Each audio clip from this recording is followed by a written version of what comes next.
And now, it's time for another Dice Tower review with Tom Vasel.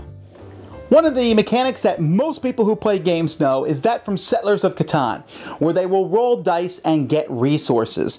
That is the basic concept of Machi Koro, which is a game from Japan, which has the same thing, but it takes Settlers of Catan and in a sense, just a sense, with that rolling dice and producing resources, takes all the resources, gets rid of them, and you just have money.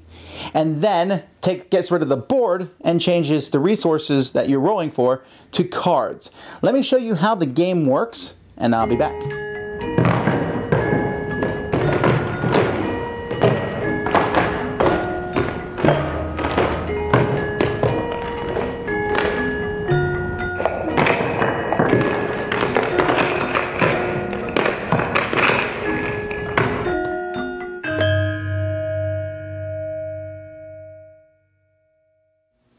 In the game, each player is going to start with one wheat field, one bakery, a station, radio tower, amusement park, and shopping mall. Now, these four buildings here are not being built. That's why you see the big construction symbol on them. But the wheat field and the bakery are built. One player is chosen to go first. That player is going to roll a die on their turn. Now, depending on what they roll, players might generate resources. Now, let's say the wheat field here, for example, if a 1 is rolled on anyone's turn, then I'm going to get a coin from the bank. On the bakery, if a 2 or a 3 is rolled, I get a coin, but only if I roll it on my turn. And that's an easy way to differentiate in this game. There's blue and green. Blue happens on anyone's turn. Green happens only on your turn.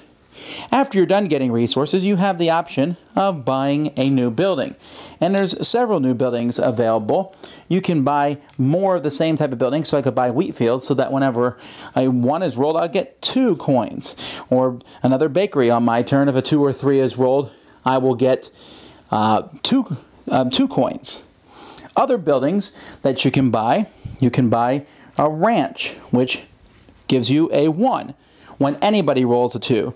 Or a cafe, which gives you a coin when someone rolls a 3, but they have to give you the coin rather than it coming from the bank. If a 4 is rolled, you get 3 coins. But they only come, only if you roll 4 and only if it's on your turn. The little number down here in the corner, by the way, is the cost of each building. Then we have forests, which give you a coin anytime someone rolls a 5.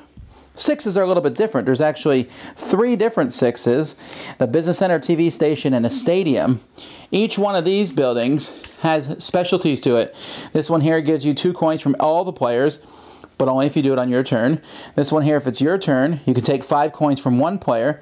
And this one, if it's your turn, you can trade one of your buildings with another player. But it can't be a building with that symbol, like you can't trade a purple building or one of the special buildings in the game. Now, these special buildings are important because they let you do different things. Each one gives you special ability. Once you build the station, you have the opportunity on your turn to roll 2 dice. Now, obviously, that can still give you low numbers, like 3, but will likely give you numbers that are higher than a 6. And there's buildings to reflect that. You have the cheese factory. If this is your turn, you get 3 coins from the bank for each of these establishments with that symbol, which is basically the different, which symbol has that? There's cows from the ranches. So each ranch that you have, you'll get 3 coins from a cheese factory. Furniture, same thing, except it comes from the forest this time and from the mines. A mine gives you 5 coins on anyone's turn if they roll a 9.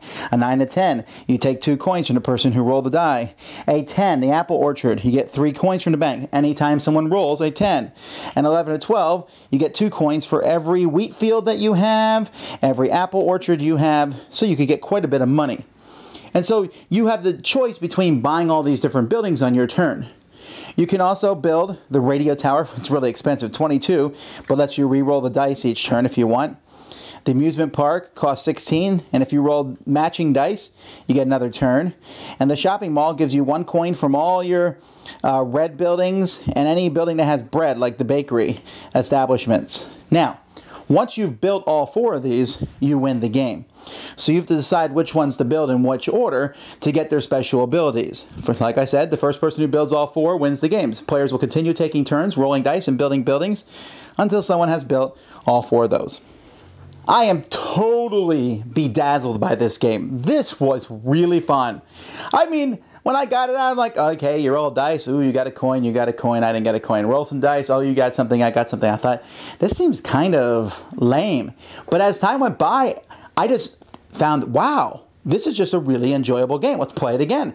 You know, as the rolling dice, once you can roll 2 dice, should you always roll 2 dice? Especially if the guy across from me built some 9s. It has some really cool concepts. It's not difficult to figure out. You look at the cards in front of you. There's only, I think, maybe 10 different new buildings you can build. Which of those buildings are you going to place in front of you? Now, I do think this game would benefit from an overhaul. I do think it'd be great if this came with many, many more buildings and you had a different set each time. You know, where you drew 12 different random buildings and put them out, and those are the buildings that could be built. Or maybe at least alternate sets. Like, if you want to have a building that scores, when someone rolls a 7, you could have 4 different kinds and you pick one of those and use it in each game. I think that would be cool and would give the game much longer replayability. As it is, the replayability is not going to be super strong, but the game's light enough that that's probably not a problem. I think it's fantastic. This is one of the coolest little games I've played in a while, and it's just rolling dice and getting resources. I mean, yeah, there's a lot of take money, pay money, take money, pay money, take money, but that's the whole game, so it was fast and fun. The artwork is also amazing. I mean, if you look right here at the front of the box, this is just some little cool, I don't know how to explain it. It has a charm to it, and the whole game has that artwork in it and that cool charm. Besides, this game allows me to both have an amusement park and a cheese factory. Fantastic. Okay, little fun card game. If you can get a hold of one of these, I certainly recommend doing so. Here's hoping there'll be a reprint with more cards, because then it could become one of the best games ever. Thanks so much for watching the Dice Tower videos. Find more great videos and reviews, as well as our top-rated audio podcast at Dicetower.com.